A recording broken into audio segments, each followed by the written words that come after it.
Well, good morning, everybody. It's Barb Katie here again, and I'm so excited to start my week off with all of you, as always. I really look forward to this time of touching base with you and uh, refocusing my energies for an excellent week ahead. I hope you do the same thing, that you have picked a day that is sort of your reflect, renew, and restart day so that you can refresh your efforts. It seems to help me a lot, and perhaps it would help you as well.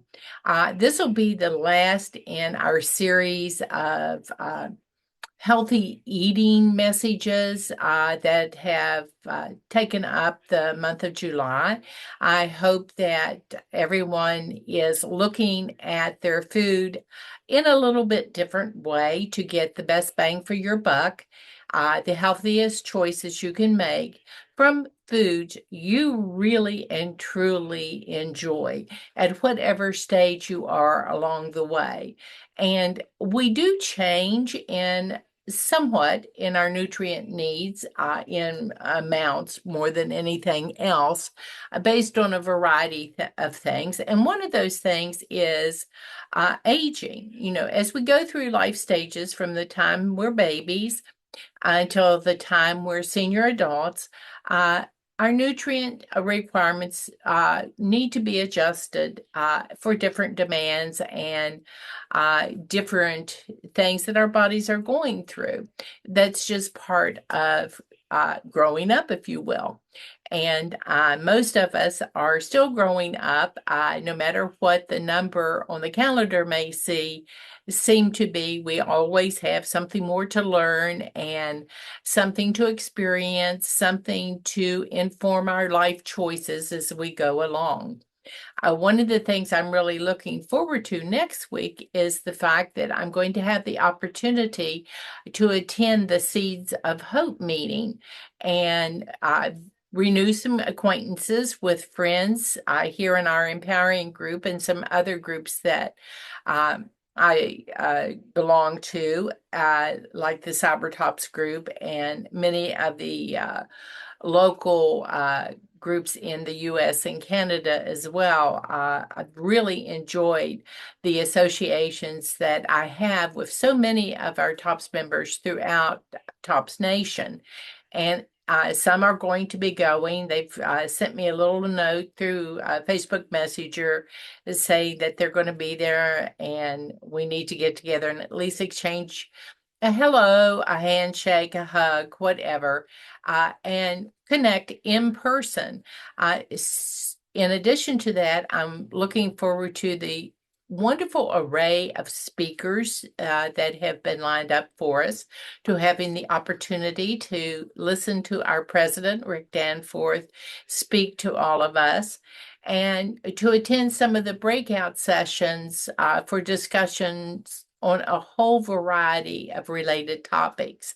It's my understanding that this event is probably going to be every other year, and I'm delighted for this addition to our uh, toolkit of items that help us live our best lives each and every day in the healthiest way possible. Hopefully, those of us who attend over next weekend will be able to bring back and share within our group some of the things that we took away from our time together attending these workshops with the experts and moving forward in our journeys, because it's never too late to learn something new. No matter who you are at whatever stage in your life, you don't know it all. Uh, Adulthood is loosely defined as between the age of 19 and the age of 59. That's, sort of a physiological adulthood. At the age of 60 and forward, that's considered to be older adulthood. And that's where most of us in this group live, is in the categories of adults and older adults. Um, That said, our nutritional needs probably are at their highest and most unchanged for the part of our lives between age 19 and 59. And then at older adulthood, some changes do begin to occur. During this stage in your life, it often has to do with demands on your body when chronic illnesses sometimes crop up because older adults are at greater risk for chronic diseases such as cardiovascular disease and cancer, as well as health conditions related to changes in bone and muscle mass, such as osteoporosis and sarcopenia, respectively. An increasing number of older adults also tend to collect a little excess body weight, preventing additional weight gain and achieving a healthy weight by following a healthy dietary plan can certainly ameliorate that. And it's recommended that staying active throughout every stage of your life is also incredibly helpful. With these things said, again, the desire is to eat healthy, to choose the most nutrient-dense foods from all the food groups, unless your doctor has reasons to limit your food intake in a particular group due to a health condition that you may have developed at some point in your journey. If you look at the information that the US government provides, and the Canadian government provides very similar information for all of our Canadian members through their government website as well, calorie levels tend to be varied somewhat between 1,500 and 2,700 calories a day based on individuals' size. Obviously, it takes less fuel to run an MG than it does a tractor trailer. And with that in mind, you would expect that, just normal body size, varying, genetically from our inheritance, is going to be reflected in dietary needs. I have a good friend who is 4'8". I'm 5'7". She wears a size 5 shoe. I wear a size 8.5. We're bigger. My family genetically is a much bigger structural family, just skeletally, than her family is. It's genetic. To expect that the two of us would be eating exactly the same is not realistic. And you need to consider that. Who are you? At what point are you, what's your genetic history that you bring to the table? At what point is a stable, maintainable food target for you? That's the reason in TOPS you get these ranges of food. As a 6'4" man is going to probably ingest and need to ingest for his health more food than a 5 foot tall woman. It's just the normal way of looking at things. Still, within each food group, you want to make your healthiest choices possible and still make eating the food enjoyable.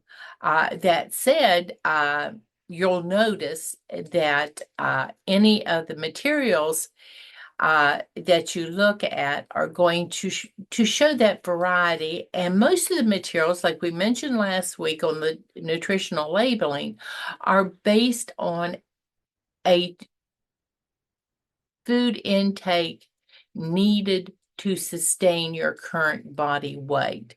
They're not necessarily going to be targeting weight loss. And the average to consider is perhaps a moderate decrease in the total number of calories per day of maybe 500 to keep you from getting too hungry and still make sure that you are operating at a slight calorie deficit that actually will, in fact, help you reduce the amount of weight that you're carrying if that is something your doctor has indicated needs to happen. You know, we need to be realistic when we're evaluating our target goals. In terms of our genetic history, our age, etc., because sometimes I think we get sucked in by the media in what is considered an ideal image that almost no one can ever achieve or maintain, rather than celebrating who you are in your own skin for the person that you are. Nutritional considerations are primary. You want to be healthy. You don't want to look like a certain body type. If you are an individual whose genetic heritage makes you a shorter individual with a more round-shaped body, chances are good you're never going to achieve being a 6'1" super thin supermodel. It's just not in your genetic makeup to have that look. Uh, and why frustrate yourself?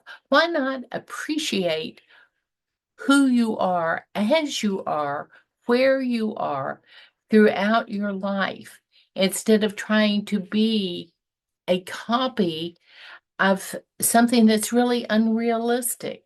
Um, if we've learned nothing else in our journeys, I hope we've learned to celebrate the uniqueness of ourselves and to make sure that we fuel who we are as appropriately as we possibly can so that we can live our best lives each and every day. At every age in your journey, the rules are still the same. Eat well, eat in moderation, maintain your activity, make sure that you're getting the nutrients your body requires to build and repair appropriately as you go through your life. Uh, be aware. Uh, Key elements require that you eat healthy. Enjoyment of food is always critical. Um, Sharing meals with friends and families is a way to increase food enjoyment that adds no calories, no hidden fats, no empty calories to your plate. And a lot of times we forget that the social aspect of eating is truly helpful in maintaining um, a healthy lifestyle. Uh, the ability to chew and swallow foods is amazing. Good dental care is critical. And we don't often think about, taking good care of our teeth and making sure that this is part of maintaining an overall healthy lifestyle, is the ability to chew food properly. And then you look at things like food safety, and yes, you want to make sure that you're taking proper precautions to make sure that the food that you're ingesting has been properly prepared, properly stored, properly handled, so that there are no hidden surprises in there that could lead to illness. Alcoholic beverages come into play too. Uh, they're not actually recommended for healthy eating. Um, I, they need to be limited because They do not contribute significantly to a healthy lifestyle throughout our lives. Older adults can choose not to drink any alcoholic beverages or drink in moderation, maybe limiting it to one drink or less if you happen to be a woman, if it contains some alcohol. You tend to maybe respond to alcohol a little bit more quickly or intensely as we get older, and that again needs to be a consideration. If you're having trouble with falls, fine motor responses, or other injuries of that nature, alcohol may contribute to an impairment of those responses. So that again needs to be taken into consideration at any point in our lives. And then there are also the comorbid health conditions that can relate to excess alcohol consumption throughout our lives. Driving and operating machinery is probably not a really good idea when skill, coordination, and alertness are required that may be impaired by alcohol. But bear that in mind. We know this. We also know there are medical conditions that contraindicate use of that thing. And it's really not a nutrient dense food choice. You're going to make the choice. You're going to decide about your life at every stage of your life. And bear in mind that we always have choices to make at every stage. The benefits of regular physical activity occur throughout our lives and are essential for healthy aging. It is never too late to start being physically active. Regular physical activity supports a number of additional health benefits, improved cognition, balance, bone strength, result from regular physical activities. These benefits make it easier to perform activities in your daily life, preserving your function and your mobility, and they lower the risk of falls and injuries as well. Adults should move more and sit less throughout the day. And many of us have a tendency to want to be couch potatoes. I have learned that it is much better for me to be inefficient. And I use that term sort of tongue in cheek, so that I have reason to move more, to not try to gather everything together at one time and take it to another place and then just sit. I'm better off if I go back and forth and just keep myself active and moving throughout the day, just to encourage my muscles to move more and to engage in taking my body from one place to another.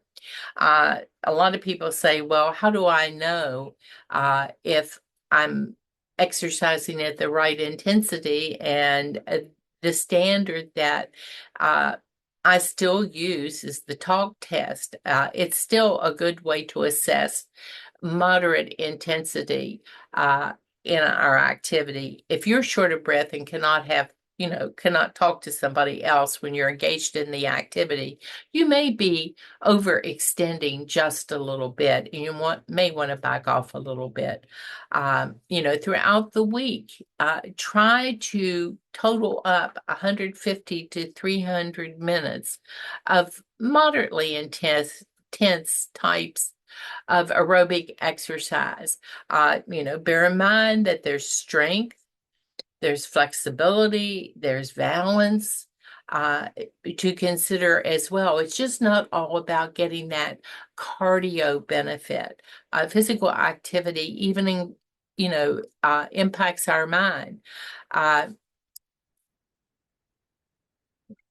I guess maybe just to add to that, I like to whistle or sing because I put songs on my earbuds when I'm engaged in physical activity. You do, trust me, you don't want to hear me sing, but singing becomes an issue if I really get pumped up and rolling. I'll find myself not be I can't sing really great anyway, but I find myself not being able to have the breath I need if I'm really overdoing it.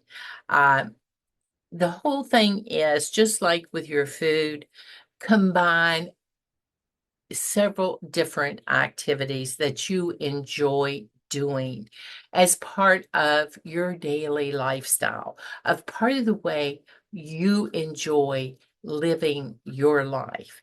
Uh, the journey should be a joy. It should not be a burden. And anything you can do to bring more joy to your journey of good health is what we're all about. I hope that you will look at some of the government agency uh, guidelines that are available to you to help you in your journey, as opposed to looking at some of the best, latest, most popular fad diets that come along the way. One of the things I've always believed in, if we lose our weight and lose our health in the bargain, what have we gained? You know, uh, I think that just is absolutely contraindicated in everything that we do, that we should always aim toward living our best and happiest, healthiest lives. And fortunately, in the US and Canada particularly, we have so many wonderful resources available uh, for us to access for free. Um, all you need to do is go to some of our National Institute of Health resources here in the United States, and it's amazing. The Center for Disease Control has many helpful hints as well. Canada has sister organizations within their government that do exactly the same to help the citizens take care of themselves from a nutritional and physical standpoint throughout every stage of our lives. Uh, if I could encourage you to do anything, I would encourage you to simplify what you're doing, to not look for packaged solutions, uh, the contents of which you may not even know, but to look instead at eating the rainbow, eating fresh, eating healthy, eating lots of fruits and vegetables in their natural state, if at all possible, making your carb choices that such that are whole grain and are not refined and heavily processed, uh, making your dairy choices lower in fat, uh, making your protein choices leaner,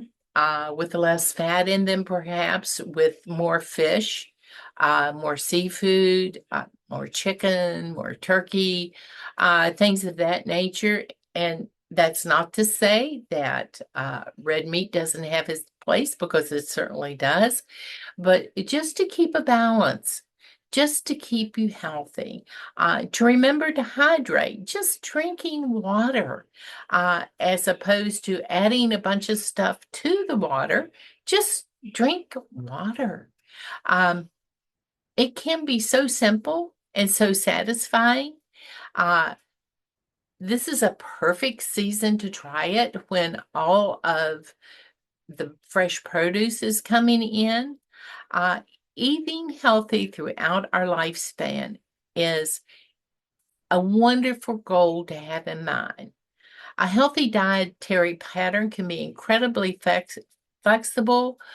You can customize it to your own taste and preferences and your own budget, your own cultural traditions, and enjoy healthy eating for you and that will benefit your family throughout their lives as well. Uh, I've enjoyed talking to you about nutrition a little bit.